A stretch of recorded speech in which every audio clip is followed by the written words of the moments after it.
போதைப்பொருள் தடுப்பு நடவடிக்கையின் எதிரொலியில் கோவையில் அதிரடி சோதனை நடத்தப்பட்டு வருகிறது. அண்மை செய்தியாக பார்த்து வருகிறோம். பேருந்து நிலையங்கள், பார்சல் குடோன்களில் போலீசார் கண்காணிப்பில் ஈடுபட்டிருக்கிறார்கள். மேலும் தகவலை செய்தியாளர் கார்த்திக் வழங்கிட கேட்கலாம். கார்த்திக், வணக்கம். இந்த சோதனை தொடர்பான முழு தகவலையும் சொல்லுங்க.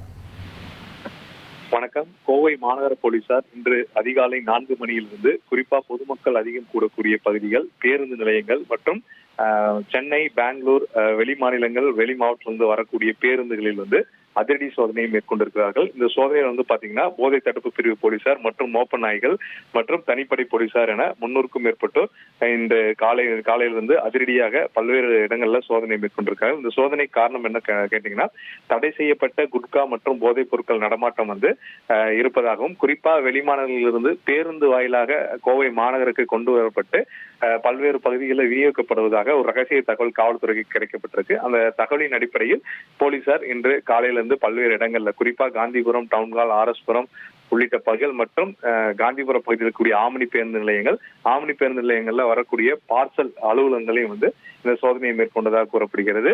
போதை பொருட்களை முற்றிலும் தடுக்கவும் அதோடைய நடமாட்டத்தை கட்டுப்படுத்த வேண்டும் என்ற ஒரு குறிக்கோளுக்காக இந்த சோதனை நடத்தப்பட்டிருப்போம் தெரிவிச்சிருக்காங்க. இன்று மாலை இந்த சோதனையின் எவ்வளவு பொருட்கள் பிடிபட்டது, யாராவது கைது செய்யப்பட்டிருக்கலாம் என்பதை விரிவாக காவல்துறை ஒரு அறிக்கையாக வெளியிடுவார்கள் என்று எதிர்பார்க்கப்படுகிறது. தகவல்களுக்கு நன்றி கார்த்திக். 1,28,00,000 மனங்களை வென்ற தந்தி டிவி யூடியூப் சேனல். தவிர்க்க முடியாத தம்ப்நெயில், கலக்கலான கான்டென்ட்ஸ். நீங்களும் இந்த குடும்பத்தில் இணைய இப்பவே சப்ஸ்கிரைப் பண்ணுங்க. அசுரபலம் கொண்ட எங்கள் டிஜிட்டல் கரங்களில் உங்கள் விளம்பரங்களை சேர்க்க வாட்ஸ்அப் பண்ணுங்க. 8939888838. Email advtthanditv@dttv.in.